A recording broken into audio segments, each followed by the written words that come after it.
Alors, bonjour et bienvenue à tous nos participants présents ici aujourd'hui. Nous allons commencer notre webinaire sur le rapport sur les parcs urbains du Canada 2020. Je m'appelle Rachel Yanchishin. Je suis gestionnaire de projets nationaux chez les Amis des Parcs. Je serai votre modératrice aujourd'hui. Je suis accompagnée par mes collègues Clémence Marcassel. Bonjour Clémence. Bonjour. Caroline Magard. Bonjour tout le monde. Et deux autres mes collègues, Adri Stark et Michel Cutts, derrière les scènes avec nous. Alors, je vais commencer avec quelques points techniques. Il y a quelques différentes options pour participer dans la session aujourd'hui. Si vous déplacez votre souris sur l'écran Zoom, vous devrez voir une série d'icônes en bas de l'écran. On va utiliser l'icône converser ou chat si vous avez des questions techniques ou pour partager vos idées ou les commentaires avec le groupe.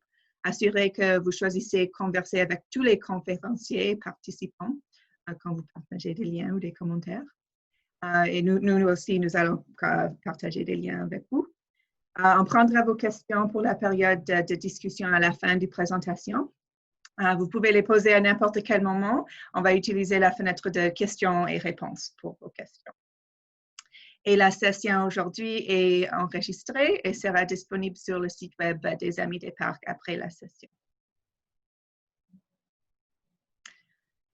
Alors, j'aimerais ouvrir le webinaire aujourd'hui en reconnaissant la Terre sur laquelle nous sommes rassemblés et en exprimant notre gratitude pour son lien étroit avec la santé de tous. Nous reconnaissons également la présence et la résilience des peuples des Premières Nations, des Inuits et des Métis sur cette terre. Et nous reconnaissons leur rôle d'aidant, d'intendant et de compteur à travers l'île de la Tortue.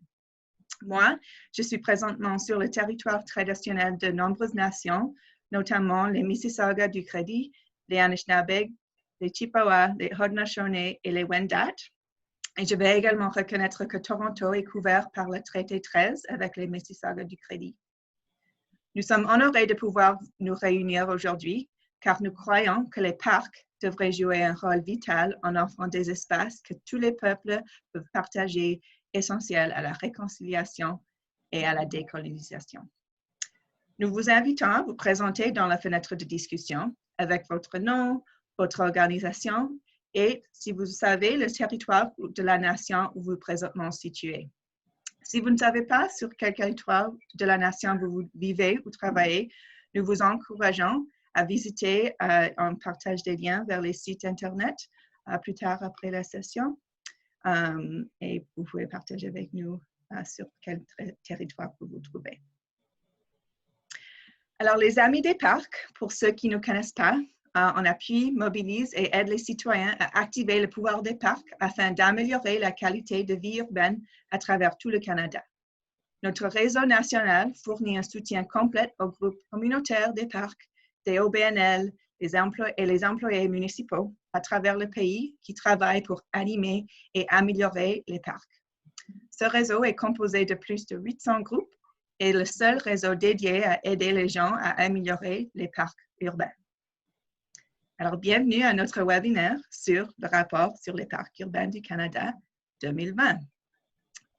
Et nous tenons à remercier aussi du fond de cœur la Fondation W. Garfield Weston de son soutien fondamental à la création et au lancement de ce rapport, pas seulement cette année, mais pendant 3 ans. Nous sommes déjà ravis de travailler avec eux sur le rapport pour 2021. Nous remercions aussi RBC qui nous a beaucoup aidé pour le contenu de la section nature, les statistiques et le portail de ressources en ligne sur la biodiversité que nous ajouterons au fil du temps. Nous aimerions remercier la Fondation d'architecture de paysage du Canada d'avoir soutenu la recherche sur les projets de biodiversité urbaine à petite échelle, qui a formé la base de l'histoire petit mais puissant dans le rapport. Enfin, nous aimerions remercier chaleureusement les dizaines d'employés municipaux qui ont collaboré avec nous pour colliger les données municipales et répondre à nos questions, ainsi qu'aux demandes d'entrevue. Nous savons que cela a représenté énormément de travail et la publication de ce rapport ne serait pas possible sans vous. Nous aimerions aussi remercier toute l'équipe des Amis des Parcs et leur soutien et leur rétroaction. Alors, avec plaisir, je passe la parole à ma collègue Clémence Marcassel. Bonjour à tous. Nous allons commencer par présenter le rapport et notre rapport sur les parcs urbains du Canada. Notre rapport s'intéresse chaque année aux tendances et défis touchant les parcs urbains. Ce n'est pas une encyclopédie. Nous changeons de sujet chaque année tout en nous concentrant sur les 5 thèmes suivants: la nature, la croissance, la collaboration, la mobilisation et l'inclusion. Pour le rapport de cette année, nous avons tenu compte des commentaires envoyés par les quelques 25 000 personnes ayant visité notre site internet et téléchargé notre rapport l'an dernier. Notre but en publiant le rapport sur les parcs urbains du Canada est de vous offrir des connaissances supplémentaires sur les parcs urbains pour vous en inspirer. Nous espérons que les histoires et les informations contenues dans notre rapport vous seront utiles et que vous soyez un résident local faisant du bénévolat dans un groupe de parc, un employé municipal attaché au parc de votre ville, un professionnel des parcs cherchant à se familiariser aux pratiques de pointe ou un bailleur de fonds se demandant où votre soutien est le plus nécessaire. Le rapport inclut dans le profil statistique des villes de 27 villes canadiennes, incluant les statistiques clés, le plan directeur, les stratégies sur les parcs et les faits saillants de chacune de ces villes. Le rapport inclut des données et des histoires provenant de 27 villes situées dans 8 provinces, dont les capitales de chaque province et la capitale nationale. Il se penche sur des villes moyennes comme Fredericton et de plus grandes villes comme Toronto, représentant au total 14,5 millions de personnes vivant au Canada. Pour obtenir ces données, nous avons fourni à chaque ville participante le même questionnaire. Ces villes ont été sélectionnées en essayant d'assurer un bon mélange de petites villes, moyennes et grandes, se situant dans des zones géographiques variées. Chaque année, nous voulons ajouter plus de villes. Donc, si votre ville n'est pas mentionnée dans le rapport et que vous aimeriez qu'elle le soit l'an prochain, n'hésitez pas à nous le faire savoir. Nous voulons commencer notre webinaire en partageant avec vous quelques résultats de l'enquête que nous avons organisée pour en savoir plus sur les expériences vécues par les personnes résidant au Canada et par les municipalités canadiennes pendant la pandémie de Covid-19. Nous avons mené 2 versions de ce sondage, une destinée au public, pour laquelle nous avons reçu les réponses de plus de 1600 personnes résidant dans les villes du Canada, et une s'adressant aux municipalités, pour laquelle nous avons entendu des représentants de départements des parcs de 51 villes canadiennes. Nous avons appris que les parcs sont encore plus essentiels à la bonne santé et au bien-être des Canadiens pendant la pandémie de Covid-19. 82% des personnes résidant au Canada déclarent que les parcs sont encore plus essentiels pour leur santé mentale depuis le début des mesures de confinement. Et 70% ont déclaré que les parcs sont devenus plus importants pour leur santé physique. Les décideurs municipaux, tout comme le public, ont développé un intérêt accru pour les parcs pendant la pandémie. 94% des municipalités indiquent avoir remarqué une prise de conscience plus importante de la valeur des parcs pour la santé publique et la résilience des habitants face à une crise. Malgré le fait que toutes les villes interrogées aient partiellement ou complètement fermé leurs parcs ou les installations pendant la pandémie, plus de la moitié des villes disent que la fréquentation de leurs parcs a augmenté depuis le début des mesures de confinement. Et près des 2/3 des personnes ayant répondu à notre sondage déclarent s'être rendues dans les parcs plusieurs fois par semaine pendant cette période. Nous avons trouvé que bien que 9 Canadiens sur 10 soutiennent une augmentation des dépenses pour les parcs, les budgets alloués aux personnes sont en difficulté. 57% des villes nous rapportent que la COVID-19 va probablement avoir une influence négative sur les budgets alloués aux parcs l'année prochaine. Si vous souhaitez en savoir plus sur les résultats de notre enquête, les résultats complets sont disponibles sur notre blog. Mais ce que ces données nous soulignent, c'est que nous sommes dans un moment vraiment critique, où nous dépendons plus que jamais des parcs, alors que l'avenir des parcs est confronté à l'incertitude de nos réalités économiques actuelles. Nous tenons à remercier la Banque TD pour leur soutien dans la réalisation de ces enquêtes. Aujourd'hui, nous allons nous consacrer sur 3 des thèmes de notre rapport sur les parcs urbains. La biodiversité urbaine, qui occupe une place importante dans notre rapport 2020, en nous concentrant tout particulièrement sur les avantages des espaces urbains riches en biodiversité pour notre bien-être. Dans un second temps, nous nous intéresserons au phénomène croissant de l'itinérance dans les parcs en citant des exemples de pratiques qui favorisent le bien-être et l'inclusion des personnes sans abri. Enfin, nous étudierons les questions de développement équitable des parcs et les stratégies à adopter dans le contexte de la pandémie de Covid-19. Veuillez noter que vous pouvez écrire vos questions dans la section Q&R et nous y répondrons à la fin du webinaire. Vous pouvez aussi voter pour les questions qui vous intéressent le plus. Je passe maintenant la parole à ma collègue Caroline Magard. Bonjour tout le monde. Donc, on va regarder la section nature, celle qui traite beaucoup, entre autres, des questions de biodiversité. Alors, la section nature comprend cette année un focus sur la biodiversité urbaine. La COVID-19 a souligné l'importance des espaces naturels dans nos villes, mais la biodiversité au Canada est menacée en raison de la dégradation et de la fragmentation des habitats causée par l'urbanisation et les pressions accrues qu'exercent les changements climatiques sur nos écosystèmes. Le Fonds mondial pour la nature du Canada a signalé que 50% des espèces surveillées au Canada étaient en déclin. Près des 2/3 des villes ont mentionné que la protection de la biodiversité et l'amélioration des aires naturelles étaient parmi leurs principaux défis, tandis que seulement une ville sur 5 a dit s'être dotée d'une stratégie municipale en matière de biodiversité. Ceci suggère qu'il y a encore du travail à faire pour créer des stratégies de protection de la biodiversité à l'échelle de la ville qui cartographient les réseaux écologiques, l'engagement communautaire et les possibilités d'intendance et de programmation. Nous avons aussi trouvé que 70% des villes ont signalé une demande accrue pour des projets de naturalisation des parcs et que 56% ont indiqué une augmentation de la demande d'opportunités d'implication bénévole pour de l'intendance environnementale. Les expériences de contact avec la nature sont en vogue et il y a clairement une demande d'expériences naturelles dans les parcs et d'opportunités pour s'impliquer. L'accès à la nature et la biodiversité est essentiel pour notre santé mentale et notre bien-être. Nous détaillons des nouvelles recherches sur ce sujet dans une de nos histoires qui se nomme « Le facteur bien-être ». Ce fait est devenu évident dans les résultats de l'enquête COVID, où plus de 90% des personnes déclarent que les parcs sont encore plus essentiels pour leur santé mentale depuis la pandémie de COVID-19. Les gens utilisent vraiment les parcs et les espaces naturels pour se détendre, se ressourcer et se déstresser. Sur une note plus personnelle, moi, je vis dans un 3,5. Je travaille à temps plein depuis 4 mois dans mon bureau chez moi. Et depuis la pandémie, ma batterie est faible, ça c'est problématique pendant que je parle.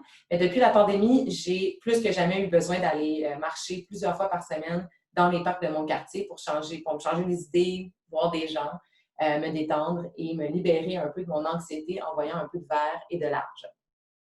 Donc, nous savions déjà que passer du temps dans la nature était bon pour la santé mentale.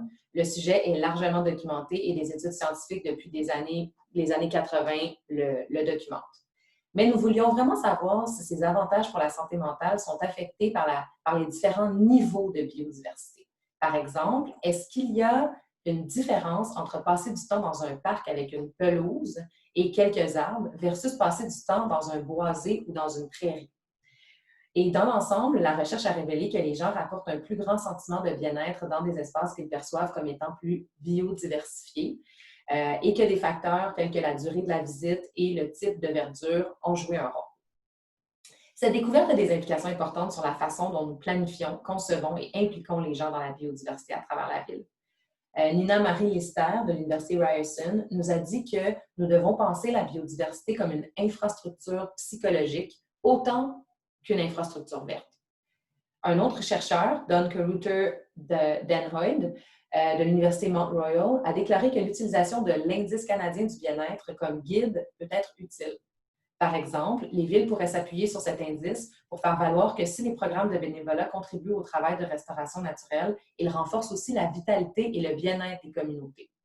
Les villes doivent se concentrer davantage sur l'intégration et la reconnaissance des avantages de la biodiversité pour le bien-être dans la planification, les programmes, mais aussi sur la question de savoir qui a accès et qui est inclus dans ces espaces dans nos villes.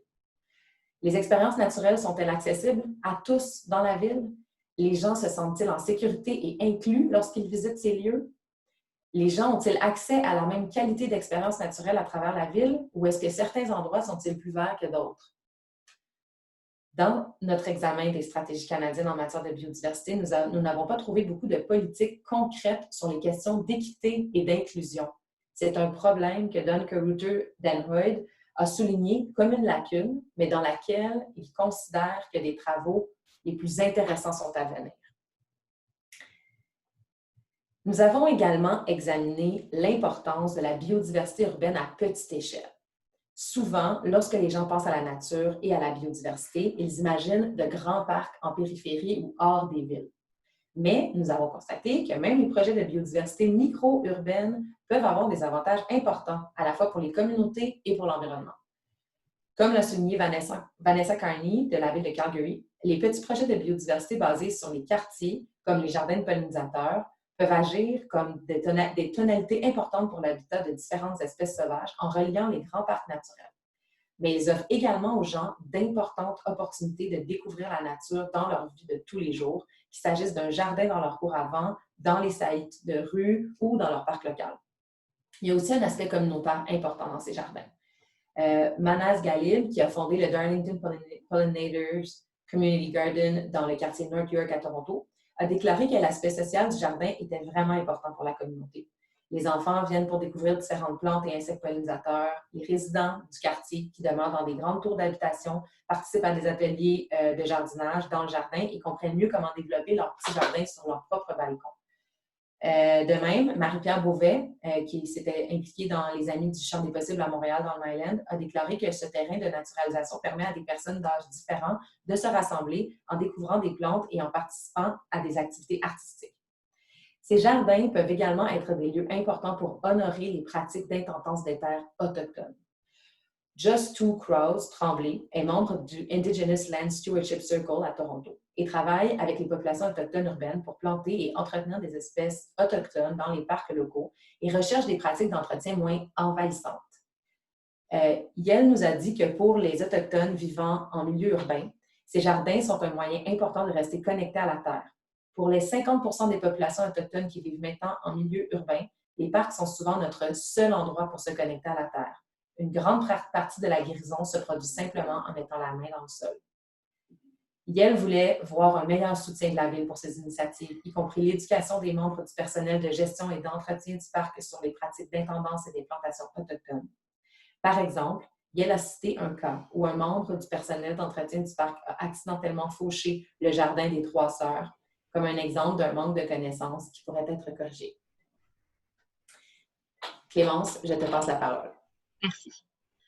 Un autre sujet que nous examinons de près dans le rapport est le défi croissance de l'itinérance dans les parcs urbains. Même si de nombreuses municipalités ont cité l'itinérance dans les parcs urbains comme un défi social considérable, elles sont peu nombreuses à faire état d'interventions qui ne sont pas centrées sur la surveillance des campements, l'application de la loi, ce qui met en lumière la nécessité de prioriser le travail axé sur l'équité dans ce domaine. Nous savons qu'il s'agit d'une question vraiment complexe qui peut sembler hors de l'expertise des professionnels des parcs, mais elle s'est démarquée comme un sujet dans lequel il existe de réelles opportunités de réévaluer et de réinventer certaines de nos approches établies. Avant d'aller plus loin, il est important de rappeler que la présence de campements dans les parcs est symptomatique de problèmes systémiques plus profonds, comme le manque de logements abordables dans de nombreuses villes canadiennes, l'inégalité croissante des revenus et la pauvreté, ainsi que le racisme systémique et les effets qui en découlent sur le marché du logement et du travail. Et bien que nous nous rendons compte que les solutions de logement à long terme ne relèvent pas du domaine des parcs, nous reconnaissons également que l'itinérance est une réalité dans de nombreuses villes canadiennes, en particulier avec les conséquences de la COVID sur notre économie et notre système d'aide aux itinérants. Nous savons que ce sujet peut sembler intimidant et inconfortable, et nous voulons vraiment souligner qu'il existe des moyens concrets et tangibles pour répondre à ce phénomène de manière plus équitable. Nous avons des exemples inspirants de cela au Canada. Tout d'abord, il est important de comprendre un peu le contexte général. Les campements peuvent être des lieux de sécurité et de stabilité relative. En discutant avec des experts comme Chrissy Brett, qui est une résidente et une dirigeante d'un campement à Vancouver, nous avons compris qu'il est vraiment important d'être entouré d'une communauté où les gens se soucient les uns des autres. Et dans le contexte d'une crise d'opioïdes, les campements peuvent jouer efficacement le rôle de site informel de prévention des surdoses. Depuis le début du confinement, nous avons vu un argument de santé publique encore plus fort pour permettre aux personnes en situation d'itinérance de rester sur place. Les autorités, y compris les Centers for Disease Control, aux États-Unis et en Colombie-Britannique, ont émis des directives selon lesquelles les personnes sans domicile devraient être autorisées à rester sur place pour réduire les risques de transmission de la COVID-19. Mais nous avons constaté que seulement 16% des 51 villes que nous avons sondées le mois dernier avaient suspendu les expulsions de campement pendant la pandémie de COVID-19. Cette pratique consistant à retirer les personnes des parcs coûte cher aux villes en termes de nettoyage et d'application dans un cycle sans fin de déplacement des personnes. Lorsqu'elles sont déplacées des parcs, les personnes sont souvent poussées vers des zones plus isolées, ce qui rompt les liens avec les prestataires de services.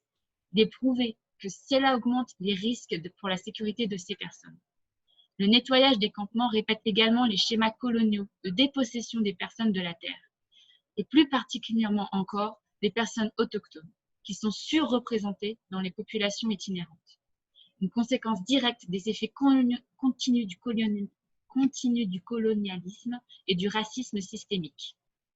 En plus de tout cela, nous avons discuté avec Anna Cooper de la Pivot Legal Society à Vancouver, qui a souligné que les règlements qui interdisent de s'abriter dans les parcs ont été jugés inconstitutionnels au motif qu'ils menacent les droits garantis par la Charte à la sûreté et à la sécurité.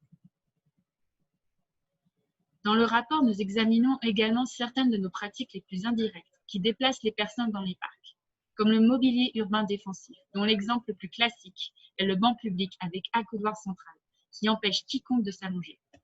Nous nous sommes entretenus avec la chercheuse Cara Chelou, qui définit le mobilier urbain défensif comme une stratégie intentionnelle utilisée pour guider le comportement des personnes dans l'espace public comme moyen de prévention du crime et de maintien de l'ordre. Elle souligne que non seulement cette approche ne résout pas les problèmes fondamentaux liés à l'itinérance, mais qu'elle rend également les parcs inhospitaliers pour tout le monde. Ainsi, le manque de bancs ou de toilettes sert également à exclure les personnes âgées ou les personnes souffrant de problèmes de santé chroniques. Quelles sont les autres options?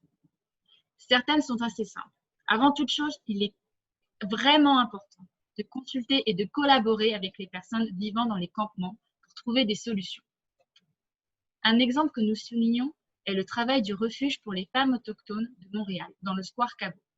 Le Square Cabot est un lieu de rassemblement très important pour la communauté autochtone, ainsi que pour les personnes en situation d'itinérance à Montréal.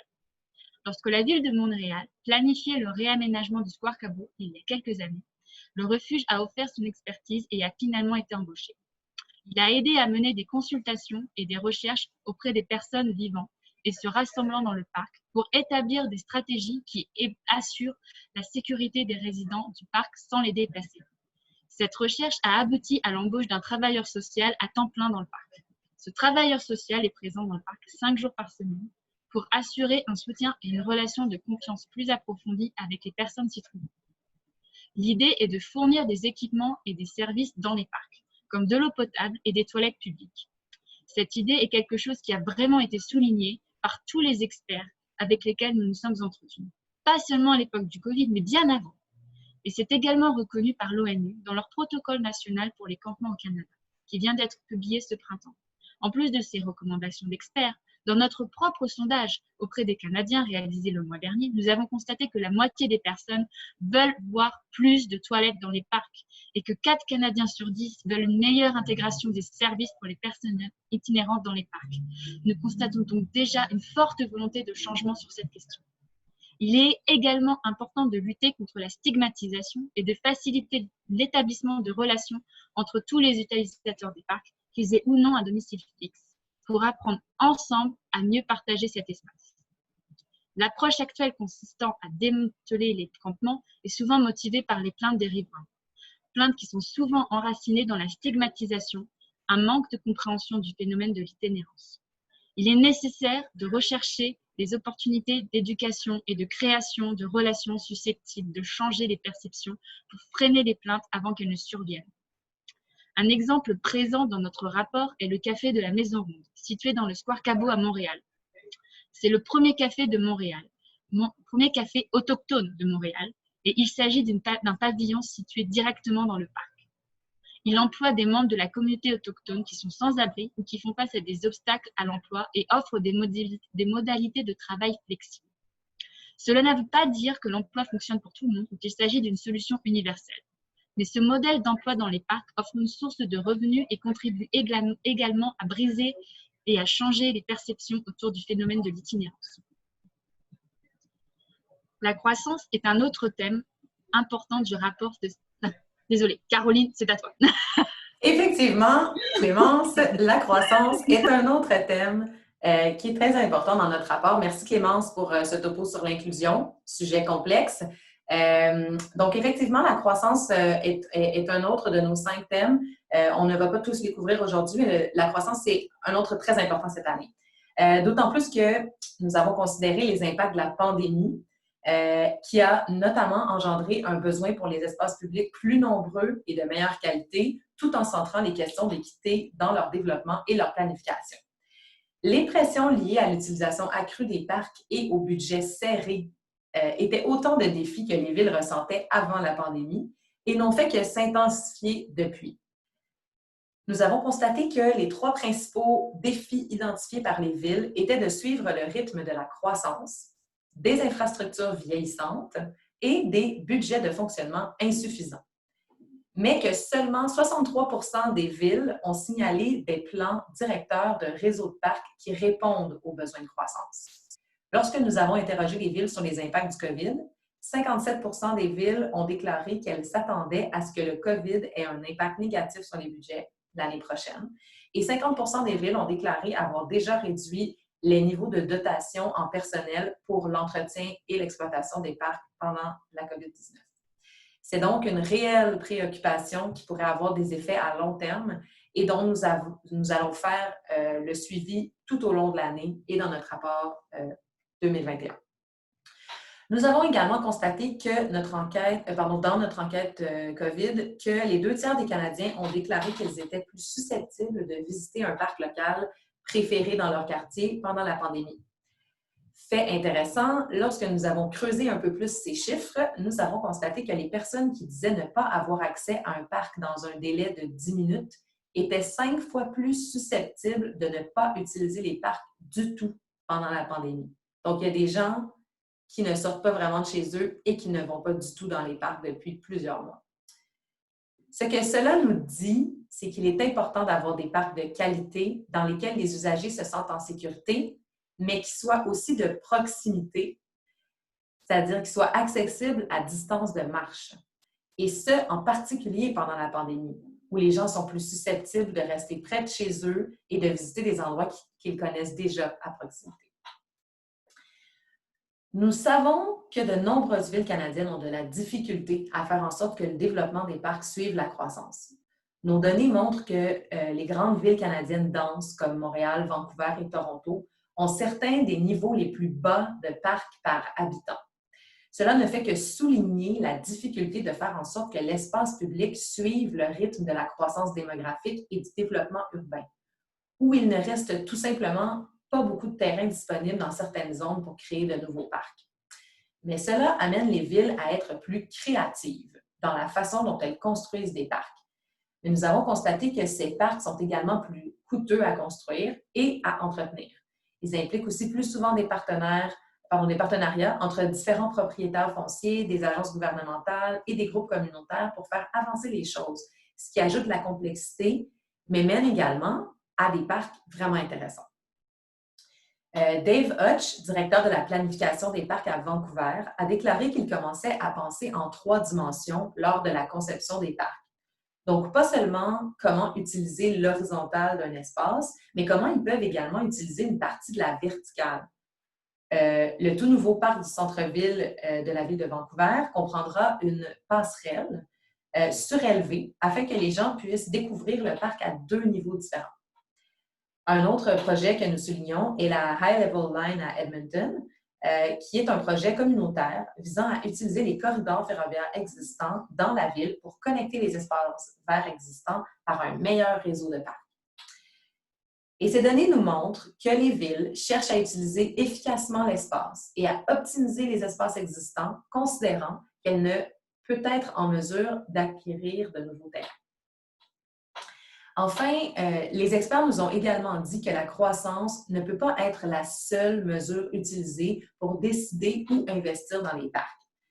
Car il y a une chose que la pandémie a mis en évidence, c'est que les inégalités sont encore bien présentes dans l'accès et la qualité des parcs. Nous savons, d'après les données recueillies à Montréal et à Toronto, que les taux d'infection au COVID sont plus élevés dans les quartiers à faible revenu et qui comptent des proportions plus élevées de résidents noirs et de nouveaux immigrants. Minaz Hassani Kanji, qui est une de nos collègues, a souligné que les projets de piétonisation a souligné que ces quartiers sont également les quartiers qu'elle voit souvent moins équipés de parcs et de programmes que les communautés du centre-ville qui sont plus aisées. Pas de grande surprise ici. Minaz a également souligné que les projets de piétonisation et de terrasses en bordure de rue que les villes ont rapidement mis en œuvre en réponse à la pandémie ne répondent pas nécessairement aux besoins immédiats des résidents qui vivent en dehors des centres-villes. Elle a dit que les gens lui disaient qu'ils avaient besoin de plus d'endroits pour cultiver de la nourriture dans les parcs. Point important, les villes peuvent adopter une approche basée sur l'échelle du quartier en ce qui concerne les espaces publics et les améliorations dans les parcs. Sachant que chaque quartier peut avoir différents types de soutien et actions, nous pouvons donc penser aux éléments suivants. Des endroits pour cultiver ou accéder à de l'alimentation ou à des aliments frais, plus d'espace dans les rues, plus d'accès aux toilettes et à d'autres services.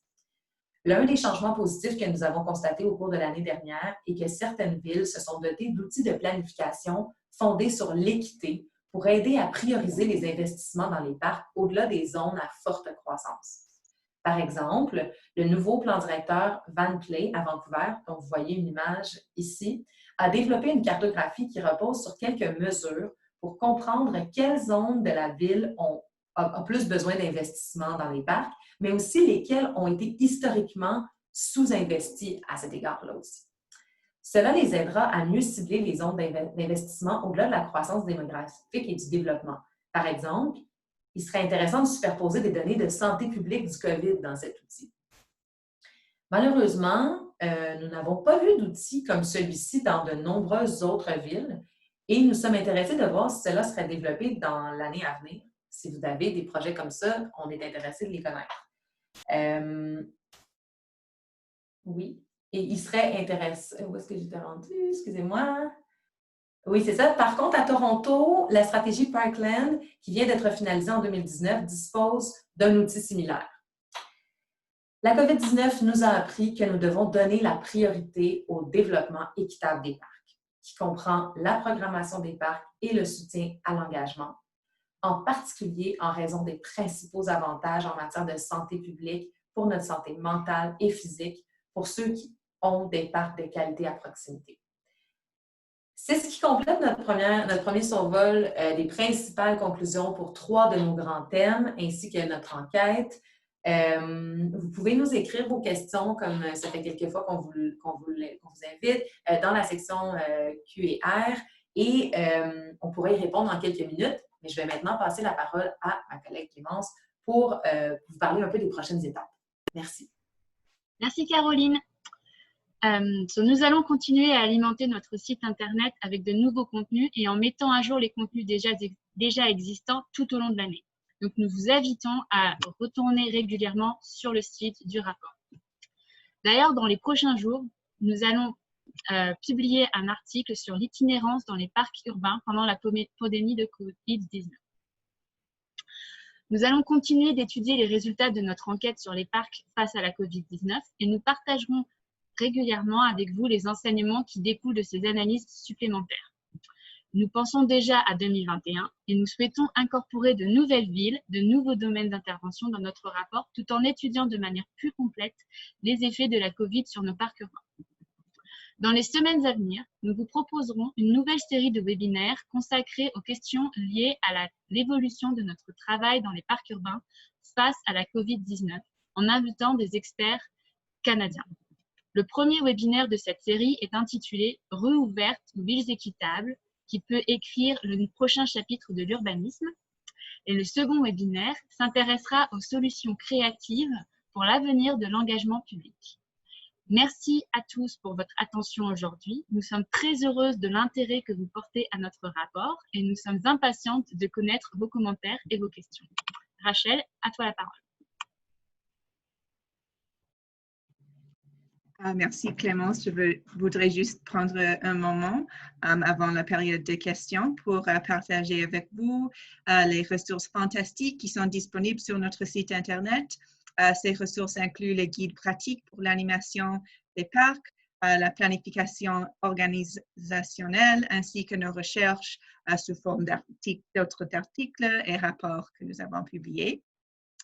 Je vous encourage aussi de rester connectés avec nous. Nous avons un infolettre qui expose des projets intéressants, présente les occasions de financement et de partenariat à venir et vous donne l'occasion de vous inscrire à des activités organisées par les Amis des Parcs. Nous partageons le lien où vous pouvez vous inscrire si vous n'êtes pas déjà. Nous avons aussi un groupe Facebook qui est totalement bilingue et national. Alors, je vous invite à participer là pour vous connecter avec les membres de notre réseau. Et nous souhaitons tout particulièrement remercier ceux qui, par leur don, soutiennent le travail des Amis des Parcs. Si vous êtes intéressé, si vous voulez faire un don du montant de votre choix aux Amis des Parcs, vous pouvez visiter notre site Internet pour le faire. Et juste, comme je disais, restez connectés. Voici nos chaînes des réseaux sociaux pour vous connecter avec nous. Merci Rachel. On va passer, je pense, à la période de questions. Déjà, on a reçu quelques questions à l'avance parce que lors de votre inscription, vous pouviez poser des questions. Même avant d'entrer, donc, on a reçu des questions, on a fait une petite sélection. Donc, j'aurais deux réponses, deux questions déjà qui nous ont été posées. Puis, si vous en avez d'autres, n'hésitez pas à les écrire. Et tout de suite, je répondrai à Mme Chantal Dugas qui nous a demandé d'expliquer davantage les couches du projet de Van Play. Je pense que c'était bien ça la question. Et en fait, on a demandé à notre collègue Audrey, qui est co-autrice du rapport, et malheureusement, on n'est pas en mesure de vous donner les détails, mais on va vous renvoyer une réponse plus détaillée parce que c'est notre autre collègue qui est co-auteur, qui n'est pas avec nous aujourd'hui, qui a fait ses recherches. Donc, ça va nous faire un plaisir de vous répondre. On s'excuse de ne pas être en mesure de vous répondre aujourd'hui, mais on va faire un suivi. Et ce sera d'ailleurs la même chose si certaines de vos questions, on n'est pas en mesure de répondre tout de suite.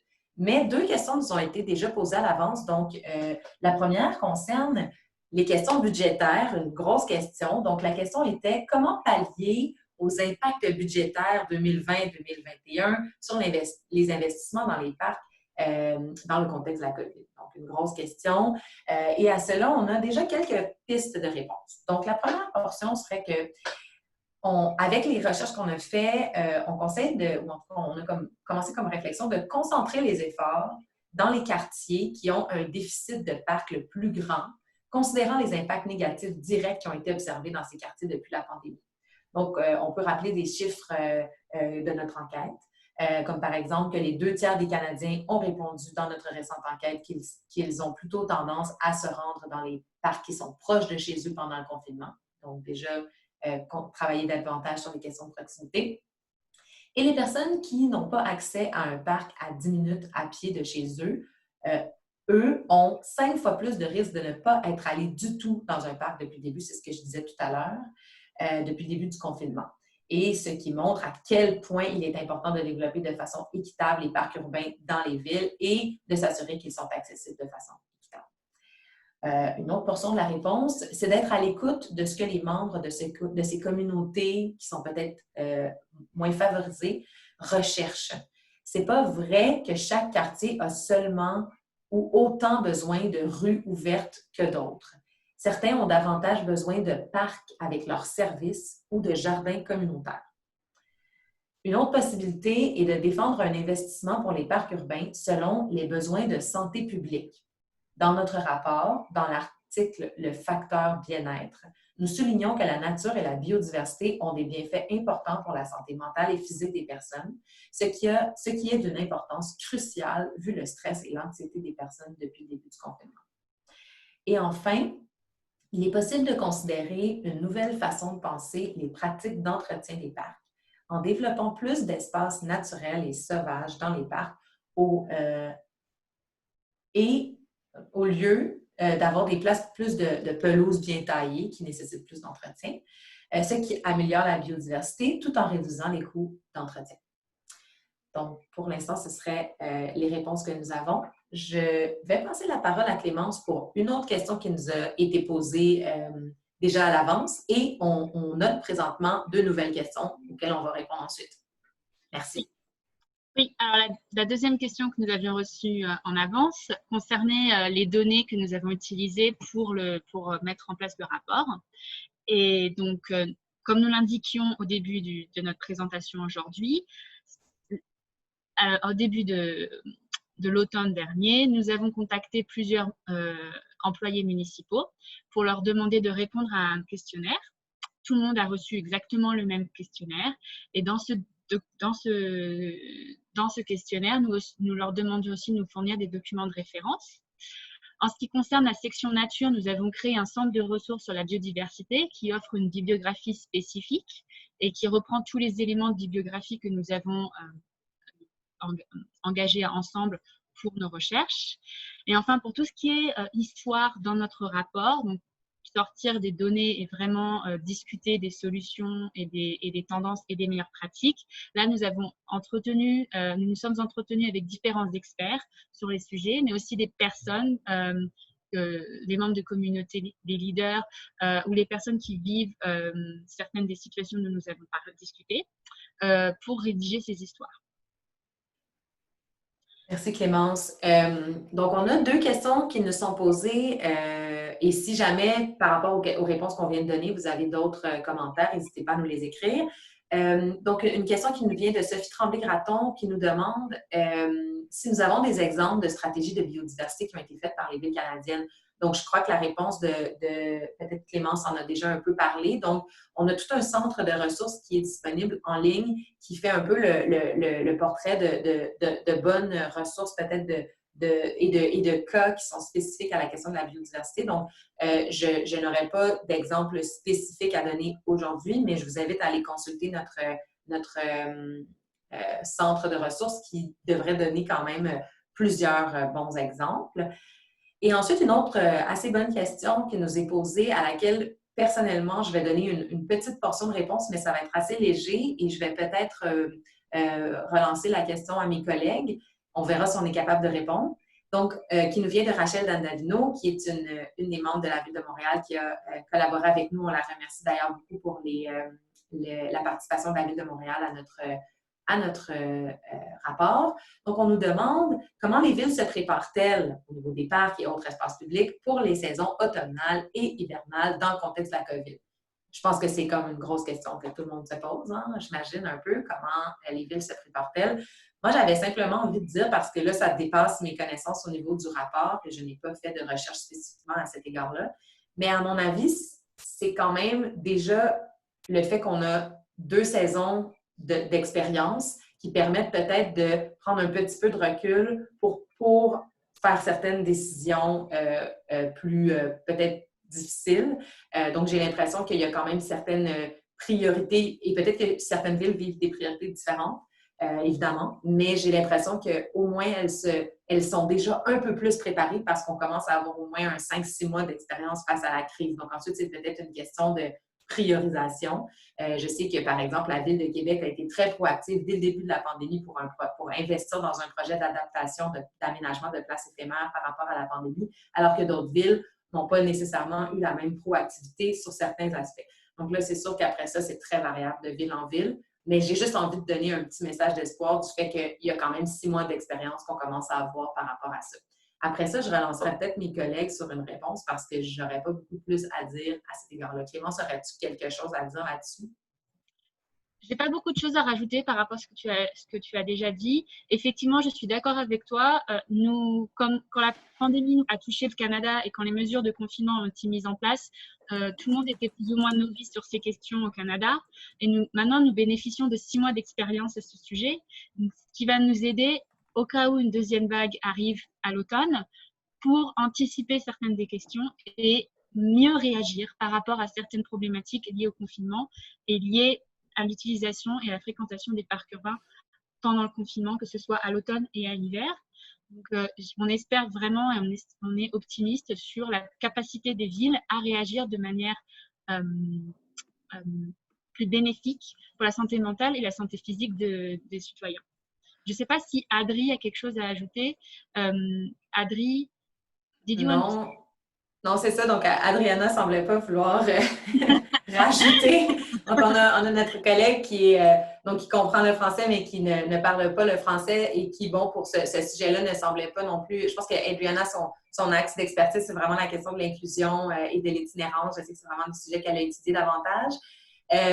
Donc, c'est sûr que c'est une grosse question, Mme Dandavino, sur le fait de comment se préparer. J'aurais envie de vous répondre aussi que nous, on n'a pas toutes les réponses encore, mais on est très actifs dans la documentation de la problématique et on garde le contact avec les villes. Donc, en fait, on voit certaines villes plus proactives au niveau comme par exemple à Montréal, les voies actives et sécuritaires, voir comment ça va, quels seront les impacts d'interventions comme ça.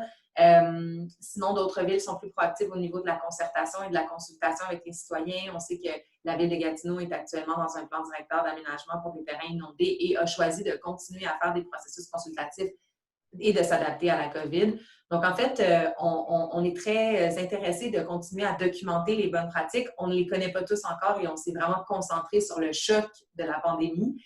Mais je sais qu'on a l'intention de mettre en ligne Clémence en a peut-être parlé, un certain centre de ressources qu'on va mettre en ligne sur la question du COVID. Donc, on vous invitera à rester en contact avec nous pour garder les actualités sur ces questions-là. On a aussi été assez proactifs dès le début de la pandémie pour partager les bonnes pratiques et les nouvelles qu'on a vues venir à travers le Canada. Donc, on est tous en apprentissage en ce moment, donc ça va être assez difficile de vous donner une réponse parfaite tout de suite parce que je pense qu'il n'y en a pas et qu'on n'a pas étudié les tendances de l'adaptation à la pandémie. On a plutôt étudié les tendances du choc de la pandémie et comment les villes ont dû y faire face et quelles sont les priorités à prendre. Après ça, vous posez la meilleure question, mais malheureusement, je ne pense pas qu'il y ait personne ici qui est capable de répondre en détail. On va continuer à documenter ça. Si je peux oui, ben oui. Je peux me permettre de rajouter un dernier élément. Donc, la série de webinaires dont je vous ai parlé pendant la présentation fait vraiment référence au travail des Amis des Parcs sur la question de la COVID et des parcs pendant la période de déconfinement et à l'après-COVID. Donc, on va faire appel à beaucoup d'experts canadiens sur certains sujets, sur les 7 questions clés sur lesquelles on va travailler on va développer sur notre travail pour nous adapter, nous les Amis des Parcs, par rapport à la crise de la COVID-19 et les effets et le choc de la COVID-19 sur les parcs urbains. Donc, si vous êtes intéressé pour en savoir plus sur les effets de la COVID-19 sur les parcs urbains et sur les Amis des Parcs, je vous invite vraiment à participer à ces webinaires qui seront principalement en langue anglaise, mais on va essayer de faire un maximum pour qu'ils soient délivrés de manière inclusive pour les francophones et qui vont essayer d'apporter des réponses sur certains sujets liés à la COVID-19 et aux parcs urbains. On pense entre autres dans les thèmes, là, je prenais mon cahier parce qu'on est en train d'y travailler, mais sur la question justement de l'accès équitable des espaces publics, sur la question de l'engagement public, sur la question des rassemblements sécuritaires, sur la question de l'économie locale, sur la question des budgets. Donc, en fait, il faut continuer à nous suivre parce que nous aussi, on les découvre les réponses au fur et à mesure. Je regarde si on a d'autres questions. Je n'en vois pas. Je pense que c'est donc ainsi que nous allons conclure. Ah, on a Chantal Dugas qui nous demande « Est-ce que la pratique de l'agriculture est bien implantée dans les autres provinces autres que le Québec? » J'imagine qu'ici, la question concerne plutôt l'agriculture urbaine parce qu'on s'intéresse aux dynamiques des villes. Est-ce que c'est bien la question qui concerne agriculture plutôt urbaine? J'imagine que oui. J'ai un début de réponse par rapport à un des blogs que Jake et Adri ont rédigé récemment sur le développement équitable des parcs urbains.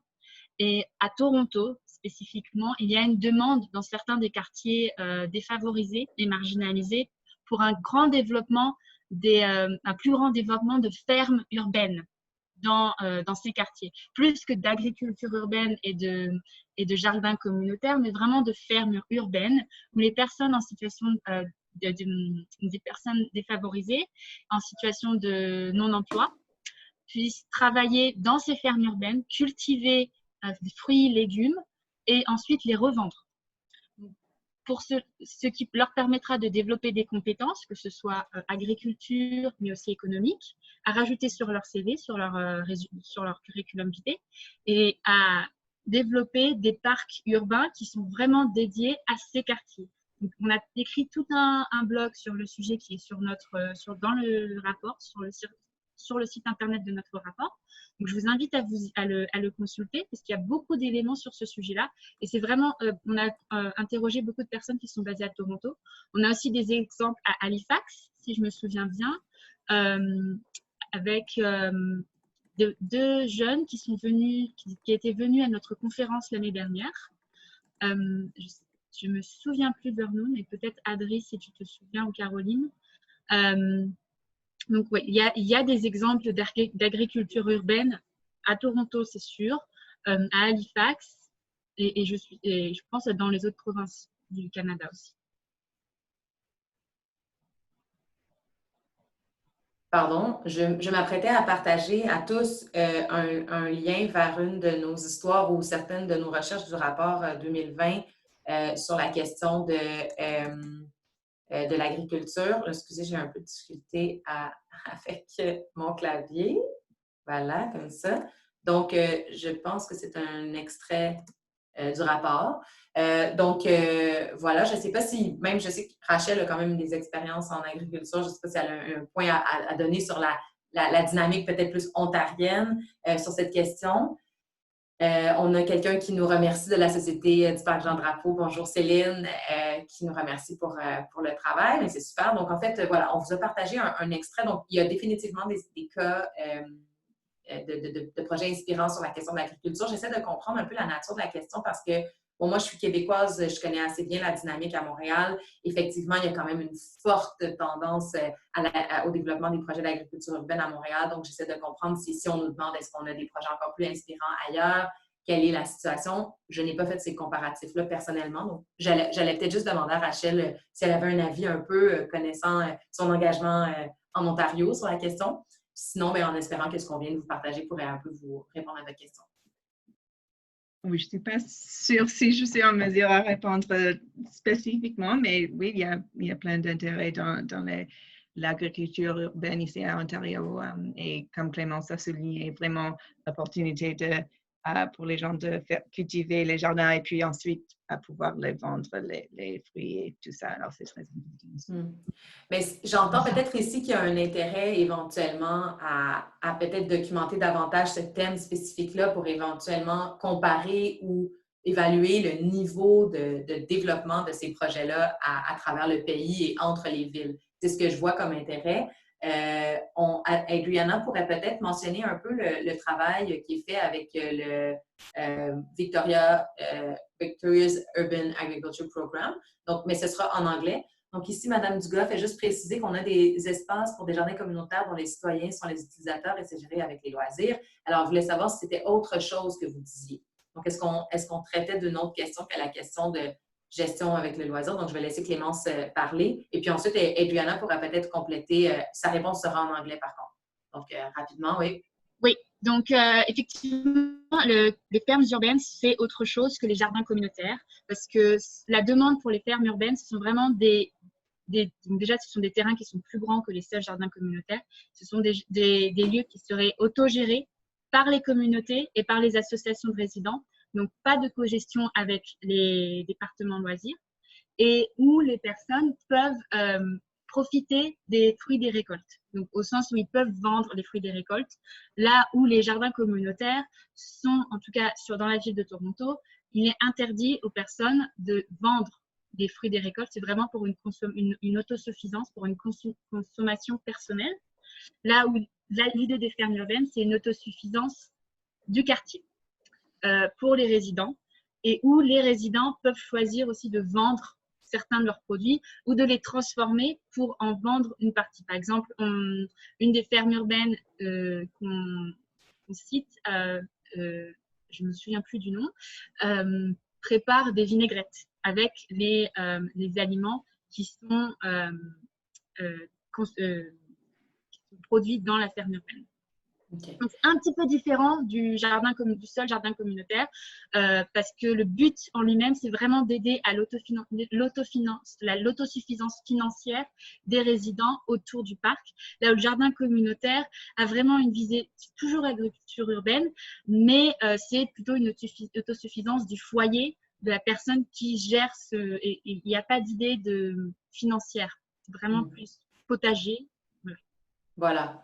En espérant que ça répond en partie à la question. Il nous reste 4 minutes, donc on n'a pas de nouvelles questions. Je vais donc passer la parole à Adriana qui va nous répondre en anglais pour une portion d'un autre exemple, je pense à Victoria. Et ensuite, on va clore la session. Donc, Adriana.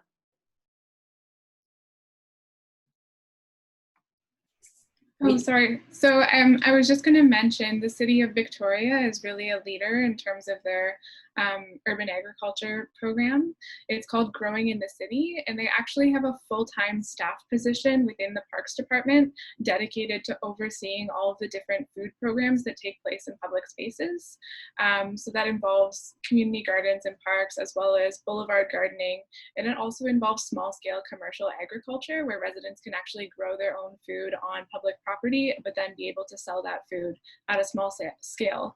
And something that's really interesting about that program is because they have this centralized staff person dedicated to the overseeing all of the food programs in the city. During COVID, they were actually able to pivot and use a lot of their existing sort of networks as well as food infrastructure to be able to grow food plants for vulnerable residents in the city's actual park system. So it's just a cool model, and you can read more about it in the report. Merci, Adriana. Donc, en espérant que tout le monde a compris, ici, on parlait plutôt d'un exemple où la ville de Victoria a engagé donc un employé à temps plein responsable d'une vue d'ensemble de la question de l'agriculture urbaine. À Montréal, à ma connaissance, nous n'avons pas nécessairement un employé dédié à ça, mais nous avons quand même une responsable au comité exécutif qui a dans son mandat notamment la transition écologique, mais aussi la question de l'agriculture urbaine. Il s'agit de Laurence Lavigne. Je pense l'avoir bien dit, là, mais en tout cas, je ne suis pas certaine de son nom de famille. Excusez-moi. Elle a 2 noms de famille, mais bref, nous avons une responsable au comité exécutif. Donc, c'est malheureusement tout le temps qu'on avait pour la discussion. Si vous avez d'autres questions, n'hésitez pas à nous les écrire et ça va nous faire un plaisir d'y répondre après. On va vous faire un suivi de toute façon et je vais finalement passer la parole à Rachel pour la clôture du webinaire. On vous remercie beaucoup pour votre écoute et vos questions. Oui, également, je veux remercier tout le monde, aussi à Clémence et Caroline, Adri et Michel aussi pour nous aider aujourd'hui et tout le monde pour leur participation. Alors, restez en contact et vive les parcs. Au revoir. Au revoir. Merci beaucoup. À bientôt. Au revoir.